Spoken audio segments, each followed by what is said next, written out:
લોકસભાની ચૂંટણી પહેલા સુરત કોંગ્રેસમાં મોટા ભૂકંપના એંધાણ જોવા મળી રહ્યા છે। હોદ્દેદારોની નિમણૂકથી નારાજ નેતાઓને કામરાન ઉસ્માનીના ઘરે મહત્વની બેઠક મળી અને સુરત શહેર કોંગ્રેસ પ્રમુખ બાબુ રાયકાની જો હુકમીને લઈ સ્થાનિક નેતાઓ પ્રદેશ પ્રમુખથી લઈ રાહુલ ગાંધી સુધી ફરિયાદ કરી છે। કામરાન ઉસ્માની સાથે હવે કોંગ્રેસ નેતા ચંપાલાલ બોઘરા, અશોક અગ્રવાલ, જનાર્દન લાઢા, કાંતિભાઈ ટેલર, સુરેશ સોનવને, राजेंद्र सिंह, नासिर सीमेंटवाला, सागर शुक्ला सहितना महिला આગેવાનો પણ હવે ખુલ્લીને સામે આવ્યા છે।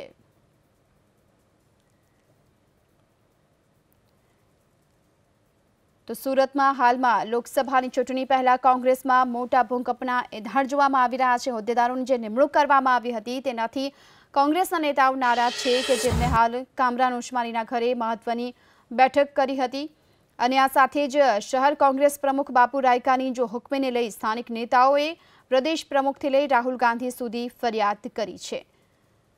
જોકે મહિલા આગેવાનો પણ જોડાઈ હતી આ બેઠકમાં। આ સાથે સાથે આપને એ પણ જણાવી દઈએ કે કોંગ્રેસના જે તમામ નારાજ ચાલી રહેલા છે આ તમામ નેતાઓ કે જેમણે આ બેઠક કરી હતી કામરાન ઉસ્માનીના નિવાસસ્થાને આ મહત્વની બેઠક મળી હતી જેમાં સુરત શહેર કોંગ્રેસ પ્રમુખ બાબુ રાયકાની જો હુકમીને લઈને પ્રદેશ પ્રમુખ સુધી રજૂઆત કરવા માટેની ચર્ચા પણ કરવામાં આવી હતી અને રજૂઆત પણ કરવામાં આવી। આ સાથે જ આપણે એ પણ જણાવી દઈએ કે હાલ કોંગ્રેસના નેતાઓ સહિત મહિલા આગેવાનો પણ ખુલ્લીને સામે આવ્યા છે। બાબુ રાયકાએ જે સંગઠન કર્યું હતું સુરત શહેરમાં અને જે સમિતિની રચના કરવામાં આવી હતી અને તેને લઈને હાલમાં તેનાથી નારાજ જોવામાં આવી રહ્યા છે આ તમામ કોંગ્રેસના નેતાઓ। તેમનો આરોપ હતો કે જે પ્રમાણે કોંગ્રેસ પ્રમુખ બાબુ રાયકા કે જેમણે પોતાના પરિવારોને જ આગળ કર્યા છે અને તેમને જ મહત્વના હોદ્દા આપ્યા છે તેને લઈ તેઓ નારાજ ચાલી રહ્યા છે।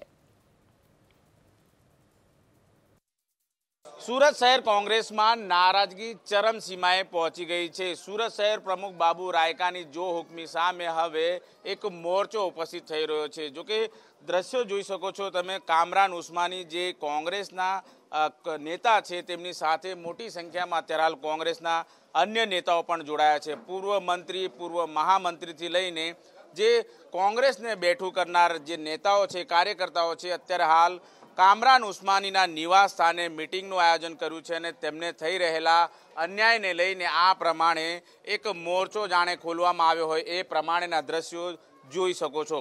કામરાન ઉસ્માની સહિત જવાહર ઉપાધ્યાય છે, સંજય પટવા છે, આ તમામે જે કોંગ્રેસના જે નેતાઓ છે તેમને બાદબાકી કરવામાં આવી છે કારણ કે જે કોંગ્રેસના હોદ્દેદારોને નિમણૂક કરવામાં આવી છે એ નિમણૂકમાં ક્યાંક ને ક્યાંક તેમને અન્યાય થતો હોય એ અત્યારે હાલ આરોપ સાથે કામરાન ઉસ્માનીના નિવાસસ્થાને આ પ્રમાણે જ્યારે મિટિંગનો સિલસિલો જ્યારે શરૂ કરવામાં આવ્યો હોય ત્યારે કહી શકાય કે આવનારા દિવસોમાં કોંગ્રેસમાં અત્યારે હાલ જે પ્રમાણેની સ્થિતિ સર્જાઈ છે, પ્રદેશ પ્રમુખ ચાવડાને રજૂઆત કરવામાં આવશે, રાહુલ ગાંધીને રજૂઆત કરવામાં આવશે એ પ્રમાણેનો સૂર જ્યારે ઉઠવા પામ્યો છે ત્યારે કામરાન ઉસ્માની સાથે સીધી ચર્ચા કરીશું।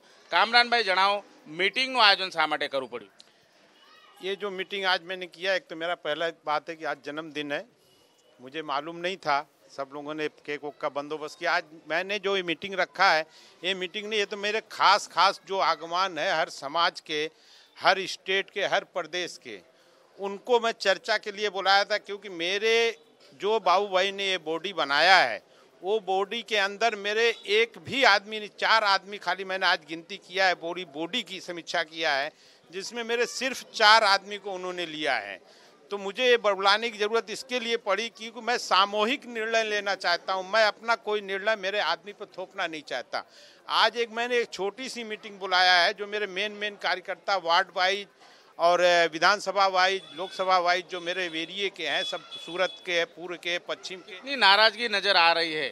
नाराजगी इतनी ज़्यादा है क्योंकि मेरे एक पहली बात बता दूं, मैं 157 आदमी की बॉडी बनी हुई है जिसके अंदर आप देखेंगे जहां तक मुझे मालूम है 7 महिलाएं ली गई हैं।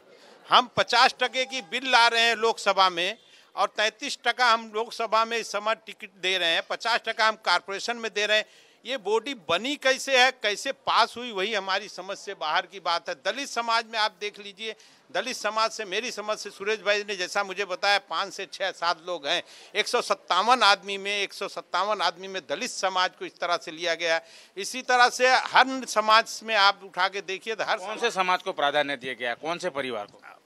जो दिया गया वार्ड वाइज दिया गया। सिर्फ ये बॉडी 3 वार्ड में घूम के आप देख लीजिए तो 33 से 35% 3 वार्ड की बॉडी है। एक 11 नंबर वार्ड, 28 नंबर वार्ड और दूसरा 18 नंबर वार्ड। अब सवाल एक ही चीज रह जाता है, जो बॉडी बनाई भी गई 157 लोगों की, उसमें जो लोगों को लिया गया, मैं किसी का विरोध नहीं करता हूं, ना विरोध करूंगा। वो भी कांग्रेस के लोग हैं, कांग्रेस ने उनको लिया है।